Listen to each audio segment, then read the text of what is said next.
ازاي نقدر نحول كل الظواهر السلبية دي لأفكار إيجابية نحمي بيها أولادنا. ده اللي هنعرفه النهاردة مع ضيفي اللي منورني في الاستوديو النهاردة، الدكتور أحمد علام، استشاري العلاقات الأسرية. اهلا بحضرتك يا دكتور. اهلا بيك يا استاذ علاء، اهلا بحضرتك واهلا بالساده مشاهدينك الكرام. وانا طبعا بحييكي على الموضوع ده وحييتك عليه قبل الحلقه، بحييكي على اختيارك الموضوع ده لانه موضوع مهم جدا. شكرا جدا لحضرتك. وخلينا كده سريعا نبدا. اول حاجه عايزين نعرفها، ايه هي اهم العوامل اللي بتاثر في تكوين شخصيه الطفل؟ شوفي، لو هنتكلم عن العوامل اللي بتاثر في تكوين شخصيه الطفل، هم عاملين اساسيين وعامل يعني نقدر نقول عليه متوسط. اول عامل هو عامل التربيه، اتربى على ايه في البيت اللي هو موجود فيه، ما بين اسره، ما بين اب وام، ما بين بقى بيت عيله، بيت فيه بس اب وام بس فيه اخوات، فبالتالي هنا اسمها ايه؟ عوامل التربيه. هي دي طبعا اكبر مؤثر على اي طفل. يجي بعد كده العامل الثاني بنقول عليه اللي هي العوامل الخارجيه، البيئه المحيطه. البيئه المحيطه بقى مش جوه البيت، بيروح حضانه، بيروح مدرسه، بيروح نادي، بيقعد مع قرايبه، مع اصحابه، مع جيرانه، ده كمان بيأثر فيه. وكمان الحاجات اللي بيشوفها وبيشاهدها احنا بندخلها من ضمن البيئه المحيطه. ماسك الموبايل في ايده طول الوقت، بيتفرج على برامج في التلفزيون، ايا كان بقى الحاجه اللي بيشوفها دي بنقدر نقول عليها ان هي البيئه المحيطه بالطفل. وكمان بنقول بقى حاجات تانية بتبقى قليله لانها بتتعدل مع الوقت، اللي هي الجينات الوراثيه. ممكن يرث بقى عن والده صفه معينه، عن والدته صفه معينه، ولكن طبعا التعديل ده بقى لو في تعديل في البيئه يعني تعديل في البيئه او في التربيه، ممكن الحاجه الوراثيه دي كمان تتعدل. هل البيئه المحيطه ممكن توصل الطفل ان هو يبقى سلوكه عدواني او عنيف او بيتصرف بعصبيه؟ دي اكتر حاجه ممكن توصل الطفل لكده، لما بيقعد يتفرج على طول الوقت على حاجات عدوانيه، على ضرب، على حاجات فيها مصارعه، فيها قتل، فيها حاجات زي كده، او الالعاب اللي بيلعبها طول الوقت. ما هو ادمان الالعاب الالكترونيه ده في حد ذاته بيخلي اللعبه اللي انا بلعبها بتتحول معايا لسلوك، لان هي اللي بتبقى موجوده في ذهني طول الوقت. دي كده من الحاجات اللي انا بشوفها. طب لو قاعد في مدرسه او قاعد مع اصحابه طول كلامهم ان احنا كل حاجه تنتهي بالضرب، خناقات، مش عارف ايه، هو كمان هيتحول لهذا الشخص. يا اما يبقى شخص انطوائي بقى وهم بيعاملوه معامله يعني بيزدروه كده او ما بيحترموش قوي، بيبقى منبوذ بقى. انت طبعا مش معانا، مش بتلعب معانا، مش داخل معانا في الجروب بتاعنا طبعا. فعشان كده بنقول البيئه المحيطه دي مهمه جدا، ونقول الحاجات اللي احنا بنشوفها، وطبعا وسائل الاعلام، وطبعا الدراما اللي محطوطه كده قدامنا طول الوقت في البيت، والاطفال بيتفرجوا عليها واحنا مش دارين انها بتاثر فيهم بطريقه غير مباشره. يعني عايزه اعرف كمان ما قبل سن المدرسه، ايه السن اللي الطفل فيه اقدر اقول له ده صح ده غلط؟ ابدا التوجيه، يعني امتى الطفل بيبقى مستوعب مني التوجيه ان انا اقول له ده صح ده غلط؟ شوفي، احنا العلماء بيقعدوا يتكلموا في الموضوع ده كتير. العلماء المتخصصين في العوام في الاطفال وعلم سلوك الاطفال والكلام ده كله بيتكلموا فيها. اللي يقول لك من هو مش عارف في بطنه امه، واللي يقول لك من هو عنده كذا شهر. انما احنا عشان نتكلم اللوجيك من اول سنه، ده حاجات ممكن كده، حاجات يشوفها كده بتاع، مش هيبقى اللي هو كخ ما تعملش كده، بيشوف ان في انطباعات حلوه او انطباعات مش حلوه. انما سن الثلاث او 4 سنين هو ده بقى السن اللي احنا بنتكلم عليه، ده الاساسي. يعني اللي قبل كده علشان هتسمعي اراء كتيره، واللي يقول لك من شهرين، ما هو اصلا مش دارين بحاجه، طفل برضه. بطن مامته يقول لك ابداي سمعيه وابداي قولي له وابداي تمام. يعني ما فيش عليها حاجات مؤكده، يعني كلام بيتقال وعلماء بتقوله والكلام ده كله، ما عندناش عليه ان اللي هو لما سمع حاجه في بطن مامته طلع في الاخر بقى بشخصيه معينه. الاكتر هو ان احنا بنتكلم على من سن اللي هو 12 شهر، يعني نبتدي برضه الانفعالات اللي احنا بنعملها على الوجه والاشارات وكده. انما اللي انا هقول لك عليه بقى السن فعلا اللي هو يبتدي يستوعب فيه، يبتدي يعرف الصح من الغلط، من سن 3 سنوات او 4 سنوات. هو ده السن بقى اللي نقدر نتكلم عليه. تمام. بنلاقي اطفال كتير بتتعرض للتنمر، والتنمر ممكن يبقى خارجي وممكن يبقى داخلي. يعني ممكن في البيت في الاسره الاقي جدته مثلا، ايه ده رفيع كده ليه، ايه ده انت شكلك وحش كده ازاي، ايه ده طالع اليمين ده. الكلام ده دايما بنسمعه. ازاي نتعامل مع التنمر اللي بيحصل ده داخل البيت وبره البيت كمان من الزملاء في المدرسه؟ والله انا اقول لحضرتك على حاجه، ان احنا شايفين ان التنمر بقى زايد، بس انا عايز اقول لك ان الاطفال بتوع دلوقتي يعني ايه يعني اكثر حظهم حلو عن الاطفال بتوع زمان في ان الاهل بيتكلموا في المواضيع دي. احنا على ايامنا احنا كنا بنتعرض للتنمر ومحدش بيقول لنا هو لهم حاجه، يعني وده الاهل بيضحكوا. ده وحش، والام والاب نفسهم بيبداوا يقولوا ده ايه الوحشه دي، ده طالع اليمين ده شكله عامل كده ويقول لك ده ابو راسين وده مش عارف بودانه اكله كلام زي كده. والاهل بيضحكوا عليها، فما كانوش بياخدوا بالهم. دلوقتي الاهل بتوع دلوقتي الحمد لله بقى عارفين قصه ان في حاجه اسمها تنمر، والتنمر ده ليه اثر سيء سيء جدا على نفسيه الاطفال وعلى سلوكياتهم. بيطلع لي طفل انطوائي، بيطلع لي طفل منعزل، بيطلع لي طفل عدواني، بيطلع لي طفل اصلا متاخر دراسيا. حاجات كتيره جدا ممكن يوصلها له بيبقى حته خايف التنمر. يتعرض خايف، عدم للانتقاد. الثقه بالنفس. خايف. ما عندوش ثقه بنفسه، خايف من الكلام مع الناس، خايف يتكلم يضحكوا عليه. ما هو اتعود يضحك عليه في البيت، لما بيقول كلمه مش بيضحكوا معاه، بيضحكوا عليه. فهنا دي تنمر برضه. ازاي دور الاهل في الموقف ده؟ احسس ابني او طفلي ان انا بحميه من التنمر، او ان انا ازاي ادافع عنه. يعني ازاي احول ان هو واخد جنب او انطوائي، لا يعني اعرفه انه لا ده عادي، وان ده طبيعي، وان انت ما فيش فيك حاجه وحشه، ويقدر يخش جوه المجتمع بشكل طبيعي. اول حاجه اتعامل مع اللي بيقول له كده، يعني اللي بيقولوا له كده لازم ان انا ما اضحكش معاهم، ما اهزرش معاهم، ولازم ان انا افهمهم على جنب، حتى لو هو حد كبير، عشان مش هنقول مثلا مش هحرج الجده ولا الجد، انما ممكن اقول لهم بلاش عشان هو بيزعل، ما ينفعش مش عارف ايه، وابدا هو اعمل له بقى عكس الكلمات اللي اتقالت له، يعني اطمنه بيها بعكس الكلمات. ده يبقى حاجه اسمها عنصر الاطمئنان، اللي يحس ان في اهل بيحتووه بيطمنوه. فانا اقول له بالعكس يا حبيبي، ده انت جميل، ده انت مش عارف ايه، ده انت شاطر، الكلام ده كله، لا ده هي معلش هي بتهزر معاك، بس انا قلت لها خلاص ما تهزرش معاك تاني. فيحس ان في اطمئنان هيجي له هو، ان مش هيتعامل معاك كده تاني، وفي نفس الوقت ان انا طمنته. طب في المدرسه بقى او حاجه، لازم اخد حقه مباشره، لازم اروح للمسؤول، مدرسه في نادي في اي مكان، المسؤول اللي فيه اروح اتوجه اليه ان حصل مع ابني كذا كذا كذا، وما اسكتش على هذا الامر. ولازم الطفل او الاطفال اللي عملت كده يا اما يشوف ان هم يعني اتعاقبوا، والافضل ان هو يشوف ان هو اتعاقبوا. طبعا حته ان هم بيعتذروا له بقت سلاح ذو حدين. ليه بيعتذروا له؟ في واحد خلاص قبل ونفسيته هديت، واحد تاني بعد ما اتبهدلت كده ما يقبلش الاعتذار. ما هو بعد ما اتبهدلت كل ده، وبعد ما اتقال لي كذا وكذا، خلاص ما تزعلش. ففي ناس ما بيبقى بالنسبه لها ما اشفتش خليله او ما رضتوش، فبالتالي لازم هو اللي يقبل، اذا كان بيقبل مش على مضض، اذا كان هم يعتذروا له ولا ان هو ياخد العقاب ده لو هيخيره. ولكن انا بشوف ان لازم يتعاقبوا على هذا الامر، وما يسكتش الاهل ما يسكتوش على ان هو المكان اللي هو فيه ده ان هم يبعدوا عنه. خلي بال حضرتك لما الولاد الصغيرين، عشان بس انا بقول رساله لاولياء الامور، لما بيلاقوا ان الاهل اهتموا واتدخلوا، هم نفسهم بيرتجعوا وبيخافوا. ما تفتكرش ان ولد صغير هيبقى واقف قدامك انت يتحداك وانت راجل مثلا او ام او كده، هيخاف هو كمان من الام او من، فهو بالتالي وجد ناظر مدرسه، وجد مدير، وجد مديره، مسؤولين واب وام، هيخاف يجي ناحيه الولد او البنت دي اللي تنمر عليه، هيبدا ياخد خطوه ورا ويفكر قبل ما يعمل طبعا ده. ومش هيعمل كده تاني. يعني انا بقول لحضرتك عن تجربه وحصلت معايا، انا مش هستغرب منها، ممكن تكون حصلت مع ابني وهو صغير. كانوا الولاد اللي اتعاملوا معاه كده كانوا بيجوا يقولوا له لما عرفوا بقى ان في تدخل وفي اجراءات حاسم وفي ناس اترفدت في المدرسه والكلام ده كله اتفصلوا، يجوا يقولوا له بص احنا بنهزر بس احنا مالناش دعوه بيك، بلاش بقى الحاجات. يبتدوا هم كمان، يعني احنا بيعملوا مع غيره، هم برضو متنمرين وما زالوا مستمرين في سلوكهم، ولكن انت ما تدخلش نفسك في الموضوع، ما تروحش تقول بلاش بقى الحاجات دي. فانا بقول لحضرتك عن تجربه، لان احنا لما بنقول حاجه برضو يعني هي حاجه علميه وبنطبقها على نفسنا، مش هقولها للناس وانا ما اطبقهاش. طيب العقاب ده مع الاولاد، خلينا لو احنا داخل البيت الجد والجده او الخال والعم بيعنفوا الطفل، يعني بيضربوه، بيضايقوه، ازاي اتعامل مع الموقف ده يعني كأم وأب؟ ده على اعتبار ان انا مثلا في بيت عيله، فهم موجودين معايا طول الوقت. لو احنا في بيت عيله وهو والاب والام موجودين، والعم والخاله او العمام بيدخلوا، العمام الجد الجده بيتدخلوا بطريقه فيها تعنيف، فيها ضرب، فيها اهانه لطفلي. في الحاله دي يعني قصه العقاب هتبقى صعبه شويه، لانه في الاول والاخر دول عم خال.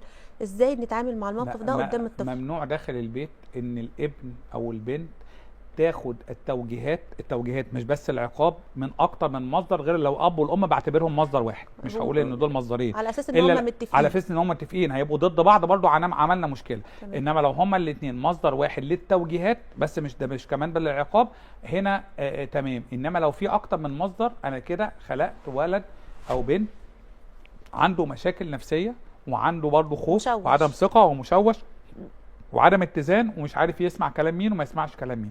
فبالتالي محدش هيحمي الابناء يا جماعه غير انتوا، الاب والام لازم هم اللي يقفوا تجاه هذا الامر. هو الولد مش هيقدر يقف قدام عمه ولا يقدر يقف قدام جدته، انما انت اللي تقدر او انت اللي تقدري تقولي ده ممنوع وده مش هيحصل.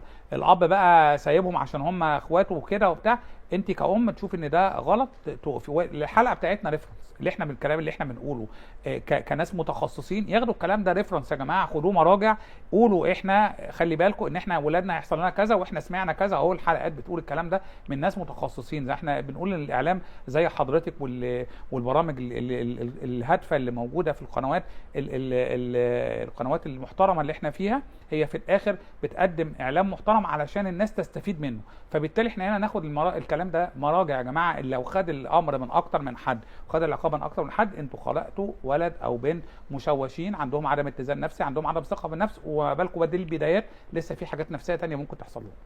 طيب يا دكتور، ربينا وعلمنا وعملنا كل الاحتياطات والتوجيهات وكل الكلام ده، ودخلنا بقى على ليفل الوحش، مرحله المراهقه. يجي بقى الولد صوته تخن، عايز يعليه عليا، عايز يجرب كده يقاوح، رافض تماما التعليمات والتوجيهات. اتعامل ازاي مع الطفل في الفتره دي، او المراهق بقى في المرحله دي؟ المراهق في المرحله دي هو بيجرب برضه، هو وصل لمرحله زي ما تقولي كبر سنه، هو ما كبرش او ما بقاش راجل وما بقاش عيل. اجرب كده اعلي صوتي، طب اجرب اقاوح هتعدي ولا لا؟ والبنت ما بقتش ست وما بقتش ما لسه تقوليش كده قدام اصحابي، ما تكلمنيش بالطريقه دي، رفض تام، رفض تام، انا هتاخر النهارده، انا كبرت، كل الكلام ده. هم في الاخر طول ما هو يلاقوا قدامهم الاباء والامهات اقوياء، او يعني ده او الاثنين مع بعض اقوياء، هيبقى ده عنصر مميز جدا بالنسبه لهم. ليه؟ انا هصاحبهم، انا ما قلتش ان انا اقوياء انا هروح اضربهم، لا، انا هصاحبهم وهتواصل معاهم وهعرف داخلياتهم وسلوكياتهم ومش عارف ايه، ولكن عند الضروره هبدا ان انا اخد موقف. وانا هنا بناشد برضو الامهات الحلوين بتوع دلوقتي. الموقف بقى ده يبقى ايه؟ ماشي، هقول ايه هو الموقف، بس انا هناشد الامهات اكتر من الاباء في الوقت الحالي. تمام، اللي انا بشوفها ان هي علشان تبقى صاحبه بنتها، فبنتها ممكن معلش تقول لها كلمه كده تجاوزات كتيره. يعني مش عايز اقول كلام يعني عشان ما يضايق، عشان ما يصحش. نشوف كتير. وايه يا ماما انت ما بتفهميش حاجه، على بعض قوي بقى زياده عن اللزوم، يعني انت ما بتفهميش يا ماما، ما بتفهميش حاجه عشان تتكلم كلام زي كده، تقعد توجهه لها. وطبعا حكايه ان اللي انا بناديها باسمها وبالدلع بتاعها ومش عارف ايه، ويجوا اصحابي كمان ينادوها بالكلام ده كله، ما هو انا في الاخر انا ما بقتش انا عايز اصاحب باحترام. انت خلي بالك ان انا لازم في ليفل معين، ان انا صديق حضرتك وفي نفس الوقت بنحترم بعض وبنقدر بعض. انت حضرتك هتقدري ده ليه؟ لان حضرتك انسانه ناضجه. اما الصغيرين ما بيقدروش الكلام ده، هيتجاوزوا. التجاوزات الزياده دي معناها ان هو مش هيحترم الاوامر والنواهي، فبالتالي ده مهم ان احنا نقولهم. نمره 2، احنا بقى العقاب بتاعنا مع ابنائنا في السن ده هو الحرمان من اشياء هم بيحبوها. انا مش هقدر اخد منهم الموبايل زي الصغيرين، الموبايل ده كان عقاب حلو قوي مع الصغيرين. طبعا مد الايد والكلام ده كله شيء مرفوض تماما، مرفوض. انما انت مش هتسمعي كلامي وانت مش هتعملي، خلاص ما فيش اي مشكله، انا كمان مش هسمع كلامك، انا كمان كأم مش هديك الحاجه اللي انت هتقول مش مهم، وهتقول مش عايزه، وهيقول مش عايز، بس لحد معين هو عايز الحاجه دي، هو بيحب الخروجه دي، هو المصروف ده هيفرق معاه. لما انت بتعب وبشقى علشان انت ما تسمعش كلامي او تعلي صوتك عليا، انا كمان مش هديك تعبي وشقايه، هقول ده كلمات بس بنقولها بحسسه بالقوه، يعني ان انا فانا مش هديك تعبي، انت ما تستاهلش ان انا اعمل كده. مع الوقت هو محتاج المصروف ومحتاج الخروجه ومحتاج الكلمه الحلوه ومحتاج ان انا ما اقطعوش. خلي بال حضرتك من اشد انواع العقاب الناس مش واخده بالها التجاهل. ده حاجه يعني احنا مخاصمين بعض، ما بكلمكش، انت مش موجود، انت مش موجود، اخوك موجود واختك موجوده وانت مهمش. انا بقى هتاكلوا ايه النهارده لاخوك واختك، انما انت مش مهم، انت هتاكل زيك زيهم، فانت اصبحت مهمش بالنسبه لي. التهميش ده مع سن المراهقه مع اي حد عامه، يعني لو واحد وزوجته لو هيقول لك الصمت العقابي ليه سكت، سموها ده دلوقتي بقت اصبحت بقى في ان مصطلح. ده حاجه مصطلح، وبقى ان ده حاجه مضره نفسيا. ليه؟ علشان التجاهل ده من غير سبب او من تجاهل لفترات طويله شيء مش كويس. فبالتالي نقول الكلام ده بالنسبه لايه الامهات والاباء، يعني من اصعب الامور انت تجاهله بقى. انا مش هتسمع الكلام، في تجاهل، في اصناف عقاب اللي هي الحرمان من بعض الامور المعينه لحد وقت معين، بقى يبقى في شده او حزم ان انا بقى يعني مش انا برضو ما زلت بقول ما فيش ضرب او كده، انما في الاولاد، الاولاد بالذات مش البنات، الاولاد في ممكن يعني ماسكه كده من الاب يمسكه كده من كتفه، يبقى في حزم كده بالنسبه له، بيحس ان لا ده في حد جامد معايا، مش ان انا حد قوي، مش حد كده ضعيف. المدربين بتوع الالعاب المختلفه بيبقى عنده 30 ولد في سن المراهقه، عندهم 15 لازم يبقى مسيطر عليه. لا وشغلته ان هو يمشي من الفريق، لو اتغلب لو دول تسببوا في ان هو يتهزم. يعني اكل عيش هو مرتبط بيهم. فبنشوف حاجات بيعملوها ساعات في تجاوز، بس هو حته لما يكون المدرب ده قوي كده ما يقول ويشكمهم كلمة كله خلاص بيقف. هي الكلمة، كلمه هي البصة الكلمه. هي البصة. بس هو زي ما حضرتك بتقولي، الاب والام بقى احنا عايزينهم يعملوا الكلام ده مع الابناء بالذات اللي هم الذكور. بنيجي بقى مع البنات يعني يبقى فيه بس لين اللي هي شوية. الحاجات مش شويه، مش هيبقى فيها بقى الشد والكلام ده كله. ده بالنسبه لوجود الاب في العيله او في الاسره. من المشكله اللي بتواجه الامهات المنفصلات اللي معاهم ابناء ذكور، والاب ملوش دعوه بحاجه سايب. والله مش المنفصلة بس، يعني هي الحياة في الوقت الحالي يمكن تواجد او تدخل الاب في البيت قليل جدا جدا. صح. فعايزين برضو كده نقول حاجه بس كده نقطه للابهات. مهمه جدا. عايزين نقول للابهات كلمه كده. نقول له يعني بلاش تبقى انت الكيوت الحلو اللي هو يجي في الاخر يقول كل حاجه تمام وهي اللي يعني اللي بتتكلم صح. الست دي وحشه. تطلع هي اللي وحشه وهو اللي بيطلع يطبطب. لا، انتوا لازم الاثنين تاخدوا اتجاه واحد علشان برضو الذبذبه، ما يبقاش الابن مذبذب، ما يبقاش ضعيف الشخصيه، وما يبقاش ب 100 راي، وما يبقاش من غير راي. ده كله مهم جدا. تواجدك في البيت، ما تبقاش انت الحاضر الغائب. ولو لا قدر الله حصل انفصال او حاجه زي كده، انت انفصلت عن الام، ولكن في تربيه الابناء ما تنفصلش عنها، وما تنفصلش عن ابنائك نفسهم، لان ده ليه عواقب وخيمه عليهم انت ما جبتهمش للدنيا عشان يبقوا بامراض نفسيه. هل دور الاب والام في التربيه مختلف؟ يعني كل واحد ليه دور. لو الادوار دي اتبدلت او حد قام بدور مش دوره، ده بيأثر على الاطفال؟ هو شوفي هقول لك على حاجه، هو في تربيه الابناء اللي هو في سن الرضاعه والبيبي والحاجات دي كلها يمكن دورهم بيبقى مختلف. انما لما بيوصلوا حضرتك قلتي مرحله المراهقه، هم المفروض يبقوا مش مختلفين. يعني ايه؟ يعني انا بوصل للتدريب وانت بتوصل للتدريب برضه، انا بوصل للمدرسه وانت بتجيب مش عارف، يعني يبقى في بيننا وبين بعض تناغم في الحاجه دي، ما يبقاش في اختلاف. انما لو واحد بس بيقوم بالدور والتاني ما بيقومش بالدور، اول حاجه هو الشخص اللي بيقوم بدوره غالبا طبعا هتبقى الست يعني. هيبقى الام، هيبقى اولا هي مضغوطه طول الوقت، فبالتالي مش هتعرف تسعد لا بيتها لا اولادها ولا زوجها، هتبقى بتأدي اعمال كده وخلاص، حتى لو بتضحك كده ظاهريا. نمرة 2، الابناء هيبقى كل سرهم وكل حياتهم مع الام والاب. ده انت زي ما انت دورك، انت ارتضيت لنفسك ان ضيفك ان انت تبقى ضيف، يبقى دورك مهمش. يبقى هو لما يعرف حاجه ولما هي تعرف تعمل حاجه هتروح تحكي لمامتها، عمرها ما هتيجي تقول لك. فبالتالي ما ترضوش لنفسكم. انا بقول للاباء ما ترضاش لنفسك بالدور ده، سواء منفصل او سواء موجود.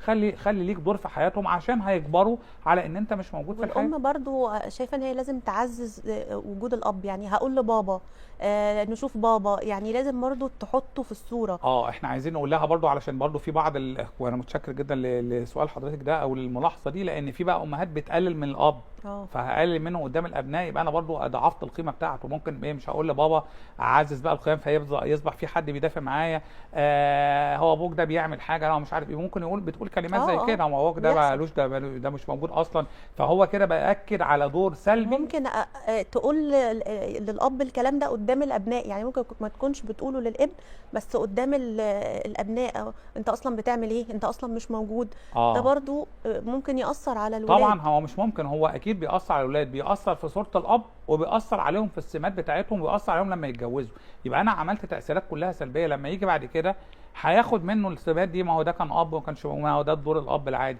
انما مش هياخد باله بقى ان الاب ده اتعامل معاه كذا وكذا وكذا. فبالتالي لا، احنا نقول عايزه بينك وبينه خلاف او بينك وبينه توجيهات في غرفه مغلقه او في عدم وجود الابناء، وانت كمان نفس الكلام، علشان بنتكلم على صحه نفسيه سليمه للابناء. برضو في لسه في نفس المرحله الخطر دي، لو انا بدات الاحظ بقى على ابني او بنتي سلوك كده، شرب سجاير، انحرافات معينه، ازاي ابدا اوجه واتدخل؟ التوجيه في الاول بيبقى بالنصح. التوجيه بيبقى في الاول بان احنا بفهمه الحاجه، انا عارفه ان هو عارف الصح من الغلط، بس بعرفه ان انا عرفت. وعلى اصل الناس يقول لك ايه، ما تعرفوش ان انت، طب ما هو هيتمادى. ما لازم اعرفه ان انا عرفت الوضع اللي انت بتعمله ده كده، فانا هنصحه مره واثنين وثلاثه، بعد كده التدخل هيبقى بشده. لا، انت الكلام اللي بتعمله ده مرفوض ومش هيتقبل عندي في البيت. يعني انا مش بقول ان احنا هنعمل تصرف، ولكن احنا في الاخر بنخوف او بنرضع بان انا ده غير مقبول، بزعق، باخد موقف، باجي بعد كده لا، لو مثلا بيشرب سجاير مش هديك فلوس مصروف تجيب بيه سجاير، امنع المصروف. طبعا ده ابسط حاجه. انا مش هديك المصروف اللي انت هتروح تجيب بيه سجاير او تعمل بيه حاجه غلط. لا، انا مش هسيبك تخرج تعيش حياتك مع اصحابك وتاخد من ده سجاره ومن ده مش عارف ايه، ما انت لما يخرجوا بيعزموا على بعض. فانا لازم برضو اخلي بالي من الكلام ده كله. انا كمان بقول على حاجه انا برضو بعملها وبطبقها. يعني دايما الابناء بيبقوا في الدايره المحيطه، يعني بيبقى مش بتكلم عن اماكن بعيده، في الدايره المحيطه. انت فين يا حبيبي؟ ده انا في المكان الفلاني اللي هو بيني وبينه 5 6 دقايق. طب يا حبيبي ماشي، مع السلامه. اطب عليه. اطب عليه، ما فيهاش اي مشكله، انا جاي اسلم عليك، عايز حاجه، عايز مش عارف ايه. حتى لو جه انا مش هضايقه ومش هكلم مع اصحابه، هسلم على اصحابه باحترام، فبالتالي ما قللتش منه. لما يجي بعد كده يجي يسالني ولا حاجه، اقول له انا كنت مريت من جنبك، كنت عايز اعملها لك مفاجاه. فيعرف ان انا طول الوقت ممكن مره واثنين وثلاثه انا بحب اشوفك، بحب اسلم عليك، بحب اشوف اصحابك. فيها حاجه انت بتعمل حاجه غلط يعني؟ فيبقى قلقان طول الوقت ان انا ممكن ادخل عليه في اي مكان. في الفترة الأخيرة دي بنشوف مبالغات من الآباء والأمهات إن هم بيدوا ولادهم مصروف كبير، ومغالاة في إن إحنا بنشتري أحسن براندات وإن إحنا بنعمل أحسن حاجة، بحجة أنا مش عايز أحرم ابني من أي حاجة. حضرتك بتشوف الموقف ده إزاي؟ بشوفه دلع زياده عن اللزوم، بشوفه ان انا بتقل الميزانيه بتاعتي بحاجات سيئه، بشوفه ان هو ماشي ورا بعض الفيديوهات وبعض الحاجات اللي في السوشيال ميديا اللي منتقده، اللي هم حاطينها عشان الناس يضحكوا عليها، عشان الناس يتريقوا يضحكوا عليها، ونبدا نجيب انماط من البشر.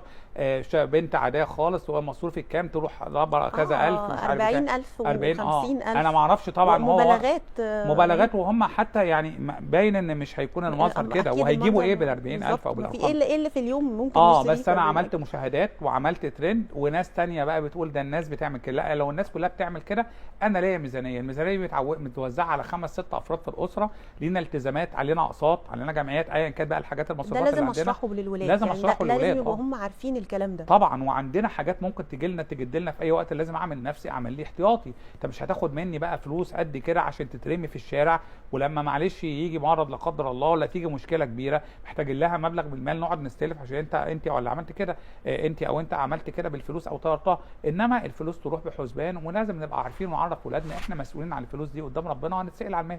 فده مالنا اللي احنا انفقناه واللي احنا صرفناه بقى هنتسال عليه مرتين، انفقناه في ايه، تمام، وخدناه من ايه، او احنا حصلنا عليه منين. فبالتالي ده الحاجه الوحيده اللي فيها السؤال مرتين. لكن ده مش هيحطنا في مقارنات بين الاطفال، وانا صاحبي بيصرف وانا لو فضلت في المقارنات يا استاذه الاء، اصلا انا مش هخلص، لان انا هجيب الموبايل ابو 10,000 هيبقى في واحد معاه ب 20، هجيب ابو 20 يبقى في واحد معاه ب 100، هجيب التيشيرت اللي ب 500 جنيه يبقى في واحد معاه ب 1000 وب 2000. فاحنا طول الوقت هنخش في مقارنات، كل واحد هيعيش على الميزانيه اللي موجوده بتاعته معاه. ونعلم اولادنا ان انت حدودك هي حدود اهلك، وعايز تعمل اللي انت عايزه بعد كده لما ربنا يكرمك وتشتغل يا عم بالمبالغ الفظيعه دي، يبقى هات لنفسك اللي انت عايزه. وانا كمان بكلم الاهل الاغنياء اللي معاهم فلوس كتيره جدا، انت لما بتعود اولادك على البذخ، انت ما بتربهمش على الرجوله ولا على تحمل المسؤوليه، لانه هيفضل يصرف طول الوقت من غير ما يتعب ويتعلم ان احنا يبقى جالنا جيل من العاطلين، او جيل من اللي هو اسمه بيشتغل وما بيشتغلش حاجه، هو ابوه عنده حاجات مشروع وهو اصلا موجود كده وخلاص، فبالتالي ما عندوش اي تحمل للمسؤوليه. فاحنا عايزين نحمله مسؤوليه، لازم تبقى برضه عامل له ميزانيه معقوله اللي قد اللي في سنه يتعامل بيها. يا دكتور احنا بنشكر حضرتك جدا، والموضوع محتاج قعدات كتير فعلا وكلام كتير. كان معانا النهارده استشاري العلاقات الاسريه الدكتور احمد علام.